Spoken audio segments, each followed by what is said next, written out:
Doug, can you just explain briefly what you mean by life control? Okay, Penny. Right, that's a lovely question. Life control is one of the eight factors in the mental toughness concept.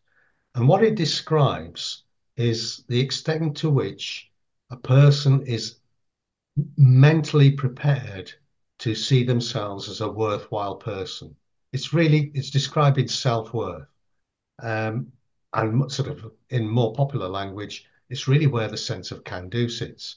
And by that I mean there are some people, if you ask them to do something, whether they know whether they can do it or not, they'll turn around and say, just leave it with me. Because they've got that feeling about themselves. Yeah, I'll give that a go. I think I can probably do it. It's not about abilities, it's about the belief in themselves. Others will say, well, I'm not sure. I don't think I'm this person to do that. And they'll avoid doing it. So there's a whole spectrum of responses, and that's really what the sense of life control is capturing. Now, you must have lots and lots of examples that illustrate that from your life. Hmm. Oh goodness, I don't even know where to start. So when I talk about life control, so you that's how you describe it. And I always see it as I'm in control of my destiny in a sense, like I'm writing the script. I have quite a growth mindset where I think anything is possible. So I don't know how I have that because I grew up in such a weird, dysfunctional environment, but I have always had a very strong sense of the fact that I have control of my life because I suppose the fact that no one else was looking out for me as a kid and growing up, I knew it was down to me. So I've always had a very optimistic, hopeful perspective on what I can achieve. That I know everything is possible. If I can't do it, I can find somebody to help me make it possible. So I've always had that really strong sense of my life is I can control the destiny, which I guess it also impacts all the other aspects of mental toughness, doesn't it? So I had the confidence that I can make this work somehow. And as awful as times got, still felt like I was I was going to be okay. So quite I always had this optimistic view that everything would turn out okay. But you, I mean, we've both had interesting lives. What about you? When have you um, had that feeling of you're in control of your life?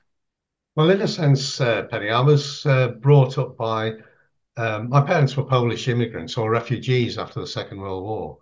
And I was brought up in a house where there was a strong sense of life control. They'd gone through a lot, but they really believed that they could forge a better life. Yeah. And so until I was about in my early teens, I think I probably had that sense. And then it was interesting because I found that I lost it for a while because I was very fortunate to win a scholarship to an independent school, a very good independent school.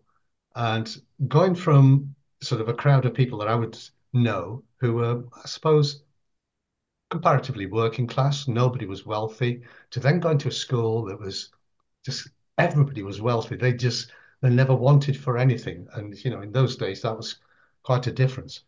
It did make me feel inadequate for a while because suddenly they could do things I couldn't do. And I began to realize, oh, there are things I can't do. But then it took me a little bit of time to be able to realize I need to take control back of my life. And eventually, I would say I was very early 20s. I'd kind of been allowed other people to make decisions for me.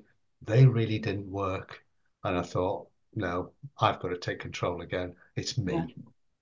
So But Penny, one of the things that I'm interested in is I know I'm getting to know you very well, and I can see I could probably have told people your life control story. But one of the things about life control that I find interesting is that sometimes there's a downside. Sometimes people do things because they believe in themselves and it doesn't work. Have you mm, had that experience? yeah, of course I have. Where I've overestimated my ability, maybe. I've done lots of physical challenges and adventurous stuff. And there's some things, for example, I set out to climb the seven summits of the world, and I absolutely hated climbing mountains. And of course, when you're halfway up a mountain and you just want to get off because you're hating it, um, I couldn't. You're stuck. So that was something I thought I would enjoy and I would embrace and I'd be quite good at. I mean, I did it, but I absolutely hated it. And I was quite disappointed in myself. But I guess, not everything you try is going to work out really well. But I was really scared. I thought every day I was going to die for about 10 days. For me, that's an important message for people listening because it's very easy to talk about aspects of mental toughness and think, oh, the more mentally tough I am, the better it's going to be. It's not always like that.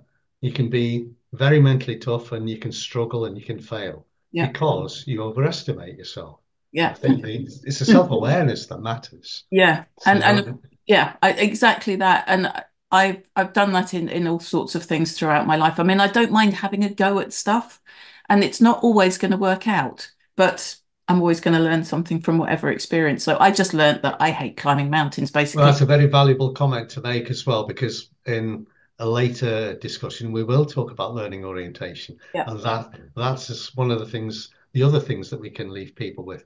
These are all independent qualities, but they're all linked in interesting ways as well. So we're going to be talking about each one of these on their own, but it's also useful to look at the big picture and how they all connect. yeah. It's lovely to get an insight into you because I always think of you as the guru of mental toughness, and you've got your own story and how you develop mental toughness and how it sometimes, you know, hasn't worked out for you as well. But it's fascinating. And between us, we both love to educate people, don't we, about the mental toughness concept and help people to understand how they can develop mental toughness and also become more self-aware, which of course is fundamentally important. I speak at events and conferences, and of course, you with AQR invite people to take the mental toughness questionnaire, which has got to be the most amazing insight into an individual's mental toughness. And we're very keen to connect with people who would like to understand how to use the mental toughness questionnaire as well.